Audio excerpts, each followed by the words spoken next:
Hello student, তোমরা কেমন আছো? আশা করি তোমরা সকলেই ভালো আছো। প্রতাপ একাডেমি কোচিং পরিবারে তোমাদেরকে সকলকেই স্বাগত জানাই। তোমরা যারা বিদ্যাসাগর ইউনিভার্সিটির আন্ডারে ফিফথ সেমিস্টারে পড়াশোনা করছো, তোমাদের পরীক্ষা 27 তারিখ থেকেই শুরু হচ্ছে, তোমরা সকলেই কিন্তু জানো।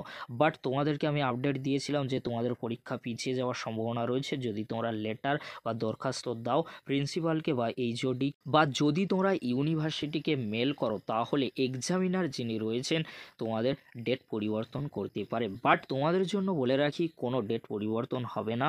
যতটুকু আপডেট রয়েছে, তোমাদের 27 তারিখ থেকেই পরীক্ষা শুরু হচ্ছে, কোনো ডেট পরিবর্তন হবে না। এটাই চূড়ান্ত একেবারেই বলতে পারো, কারণ এরকমই গুরুত্বপূর্ণ আপডেট উঠে আসছে। কোনো স্টুডেন্ট কোনো কিছুই জমা দেয়নি, মেল করেনি, আর যতটুকু আপডেট রয়েছে তোমাদের পরীক্ষার ডেট কিন্তু পিছিয়ে যাচ্ছে না, 27 তারিখ থেকেই পরীক্ষা হচ্ছে। তোমাদের জন্য আরও একটি গুরুত্বপূর্ণ নোটিশ নিয়ে চলে এসেছে। 19/2/2025 তারিখে বিদ্যাসাগর ইউনিভার্সিটির তরফ থেকে দেওয়া হয়েছে।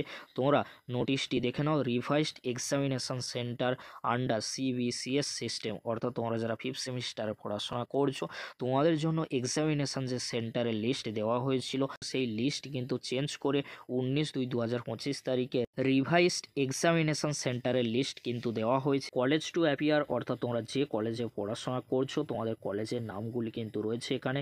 যেমন বিবেকানন্দ মিশন মহাবিদ্যালয় রয়েছে, এছাড়াও মহিষাদল গার্লস কলেজ রয়েছে। এই কলেজগুলির এক্সাম সেন্টার অর্থাৎ পরীক্ষা কেন্দ্র পড়েছে হলদিয়া GOVT কলেজে। ভাবে তোমরা এক্সাম সেন্টার আর কলেজ টু অ্যাপিয়ার তোমরা ভালো করে দেখে নাও। আমি আলোচনা করছি না, কারণ এক্সাম সেন্টার আর কলেজ টু অ্যাপিয়ার অত্যন্ত গুরুত্বপূর্ণ।